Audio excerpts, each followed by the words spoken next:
You achieved what you once prayed for. The income is higher. The house is better. The car is newer. The lifestyle looks impressive from the outside.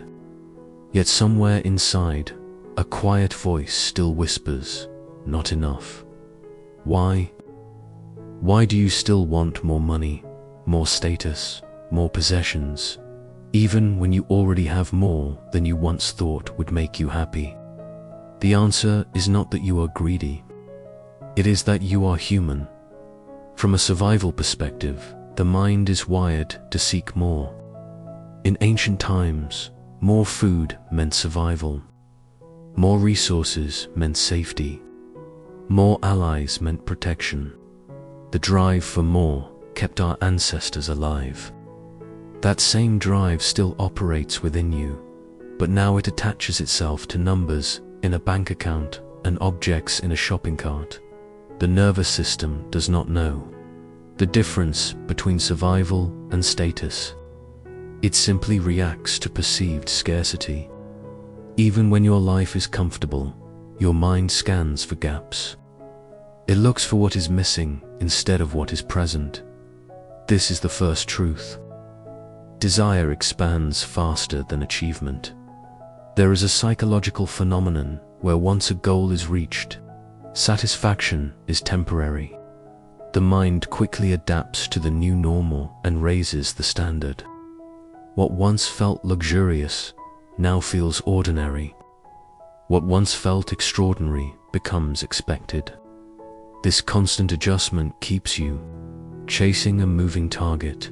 You do not want the object itself as much as you want the feeling. You think it will give you security, validation, freedom, respect, control, belonging.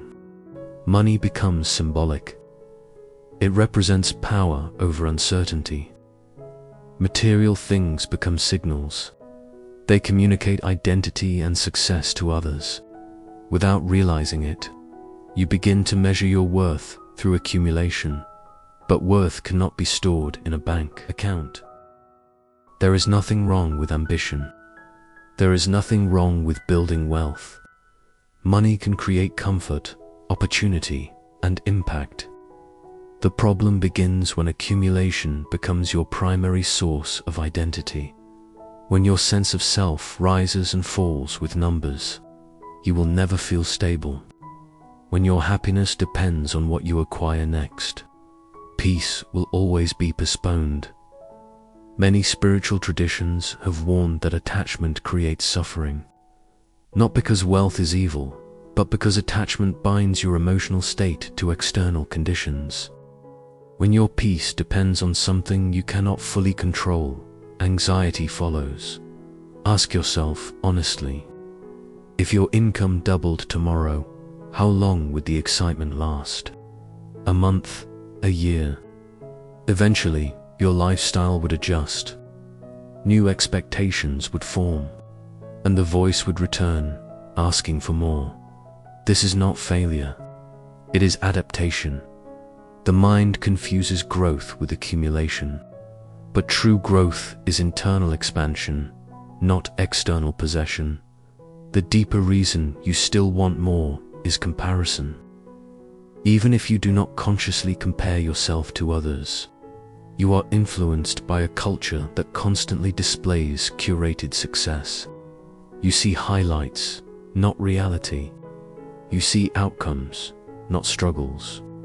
Exposure creates silent competition. Comparison magnifies desire and minimizes gratitude.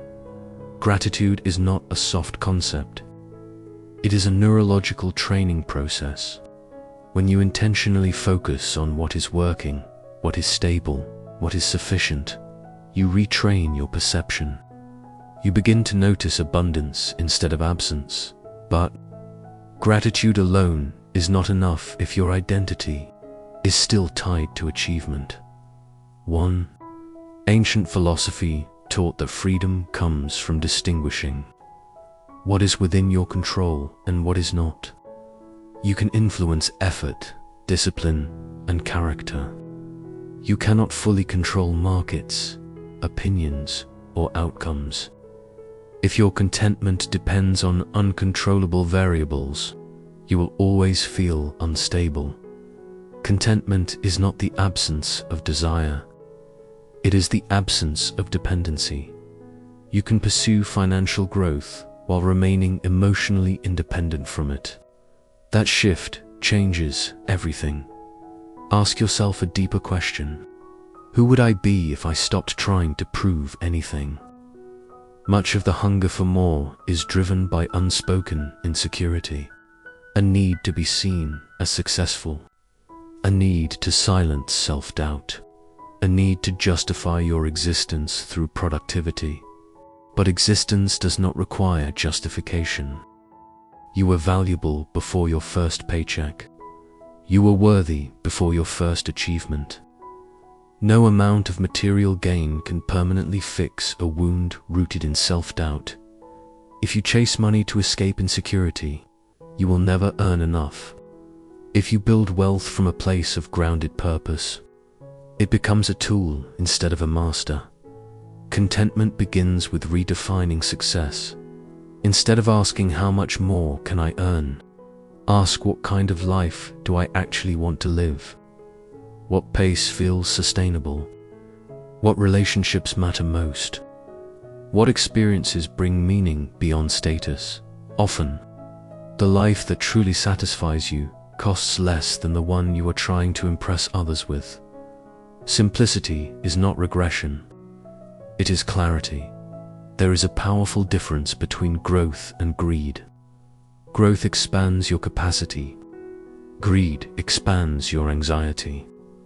Growth aligns with purpose. Greed is driven by comparison. To feel satisfied, you must learn to separate comfort from excess. After a certain point, additional material gain adds complexity rather than peace. More maintenance, more worry, more comparison. Another truth is that desire itself is endless.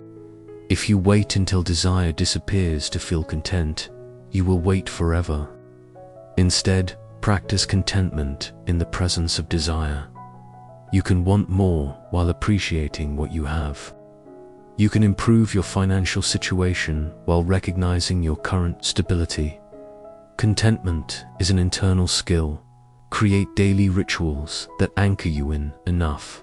Reflect on 3 things that are already sufficient in your life: your health, your relationships, your skills, your shelter, your ability to learn.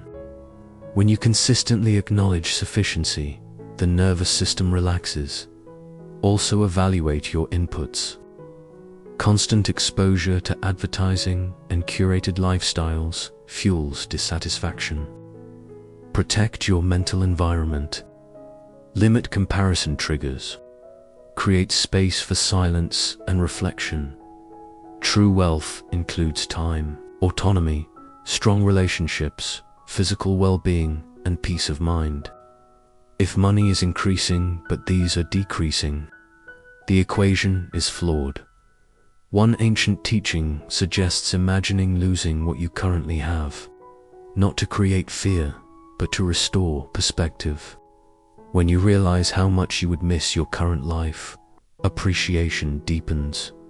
You do not lack happiness, you lack awareness of it. The desire for more money often hides a desire for freedom. So focus on building freedom directly. Reduce unnecessary expenses. Avoid lifestyle inflation. Invest wisely. Create options. When money becomes a tool for autonomy rather than status, satisfaction increases. Ask yourself regularly, am I earning to live or living to earn? The more your life revolves around accumulation, the less space remains for presence. Moments of joy are subtle. A conversation, a quiet morning, a sense of progress. These are not dramatic, but they are sustaining. Contentment is built through alignment. Alignment between your values and your actions. If you claim to value family but sacrifice every moment for income, inner conflict grows. If you claim to value health but trade it for work, dissatisfaction follows. Peace comes from coherence. It is possible to be ambitious and content at the same time. Ambition pushes you forward. Contentment keeps you grounded. Without contentment, ambition becomes desperation. Without ambition, contentment can become stagnation. The balance is maturity. Redefine more presence, more depth, more integrity, more time for what matters. When you shift your definition of wealth from accumulation to alignment, the hunger softens. You still build, you still grow, but you are no longer running from a sense of lack. You are moving toward a sense of purpose. The question is not how much is enough. The question is, what is enough for the life I truly want? Answer that honestly, and your relationship with money will change. Satisfaction is not found at the end of accumulation. It is cultivated in the present moment through awareness, gratitude, disciplined desire, and self-knowledge. You do not need to eliminate ambition. You need to master it. When you master your desires, instead of being mastered by them, you discover something surprising. You already have more than you thought, and that realization is freedom.